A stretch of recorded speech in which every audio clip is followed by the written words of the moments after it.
साथियों नमस्कार। साथियों, आज कुछ हम लोग विशेष चर्चा करना चाहते हैं जो बहुत ही संवेदनशील चर्चा होगी, इसलिए पूरे वीडियो को देखने का प्रयास करें और महसूस करें कि कहीं हम अपनी जिम्मेदारियों से भटक तो नहीं रहे।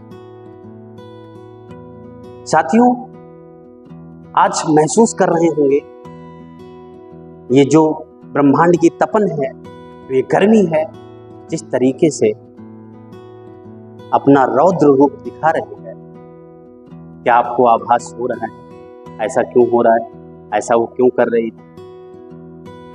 साथियों, वो आपको हर साल सतत कुछ ऐसे रौद्र रूप दिखाती है जिससे आपको ये आभास हो, ये महसूस हो कि कहीं ना कहीं से हम उसके रौद्र रूप के जिम्मेदार खुद हैं।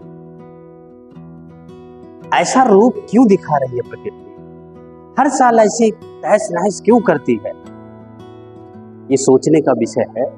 अगर आप अपने आप को योग्य और शिक्षित व्यक्ति महसूस करते हैं और ये मानते हैं कि इस ब्रह्मांड में केवल मनुष्य ही एक ऐसा प्राणी है जिसको एक बेहतर प्राणी के रूप में, एक समझदार प्राणी के रूप में प्रकृति ने प्रस्तुत किया है। आपकी जो जिम्मेदारी है वो एक प्राथमिक जिम्मेदारी है।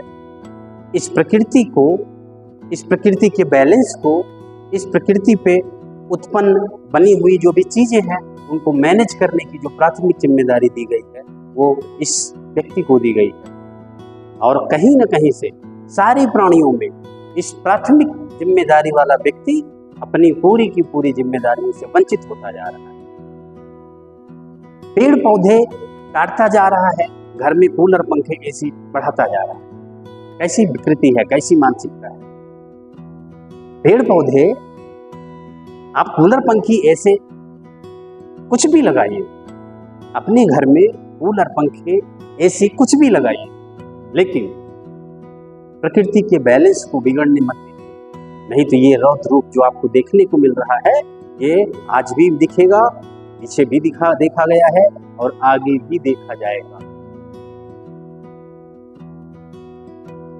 कुछ तो वो रौद्र रूप दिखाती है और कुछ आप अपने इन संसाधनों से अपने शरीर को इस प्रकृति से इतना एक भेद बना लिया है कि आपका शरीर भी अब प्रकृति की इस मार को झेलने में सक्षम नहीं है, क्योंकि हमारा खान पान, हमारी सोच, हमारा आहार विहार, हमारी सारी व्यवस्थाएं इस प्रकृति की विपरीत चल रही हैं। और जब जब विपरीत चलेंगी, हमारा जीवन तो प्रकृति की गोद में ही है। अगर हम उसके साथ नहीं चलेंगे, उसकी बातों को नहीं समझेंगे, उसके बैलेंस को नहीं समझेंगे, उसके संसाधनों के प्रति अपनी जिम्मेदारी, अपनी भूमिका नहीं निभाएंगे, तो हम उसकी गोद में पल नहीं पाएंगे। उसके जितने भी प्रभाव होंगे, वो छोटा भी प्रभाव हमें बहुत भयावह रूप के रूप में दिखेगा। तो साथियों, आपसे एक विनम्र आग्रह है, निवेदन है कि आप इस स्मार्टनेस के चक्कर में, स्मार्ट रोड के चक्कर में, स्मार्ट सिटी के चक्कर में, स्मार्ट हाउस के चक्कर में, स्मार्ट लाइफ के चक्कर में प्रकृति की इस जिम्मेदारी को, प्रकृति की इस बैलेंस को निभाने में अपनी त्रुटि ना रखें, कतई देरी ना करें। आप इस जिम्मेदारी को समझें, महसूस करें और उसको निभाने में अपनी भूमिका दिखाएं, निभाएं। अगर ऐसा नहीं कर पाएंगे तो हमारा जो जीवन है वो इतना अस्त व्यस्त हो जाएगा कि हम समझ ही नहीं पाएंगे कि एक्चुअल में क्या वास्तव में मनुष्य को एक प्राथमिक प्राणी के रूप में प्रकृति ने बनाया है। इसलिए हमारा जो दायित्व है उस दायित्व को समझें और संकल्प लें कि हम आने वाले बारिश में, यानी 1-2 महीने बाद, हर व्यक्ति का एक संकल्प होना चाहिए कि हम अपनी घर की सजावट में जो पौधे लगाते हैं उससे बेहतर होगा कि उसी में एक जिम्मेदारी और जोड़ लें कि इस पृथ्वी पे कहीं ना कहीं, चाहे अपनी जगह में हो, चाहे किसी और की जगह में हो, चाहे सरकार की किसी बंजर जमीन में हो, एक पेड़ लगाने का संकल्प लेंगे।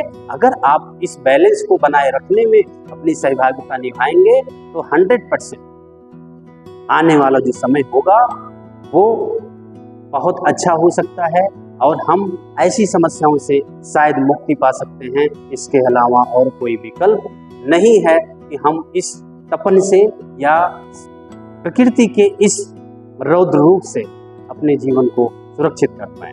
तो साथियों, आपसे इतना ही आग्रह है कि आप प्रकृति के इस बैलेंस को बनाए रखने में अपना सहयोग प्रदान करें और इतना स्मार्ट ना बने कि हमें अपने जीवन को इस तरीके से तपाना पड़े और तपा करके अपने जीवन को खत्म करना पड़े। आने वाली पीढ़ी के लिए, अपने लिए कुछ बेहतर करें और प्रकृति का साथ दें।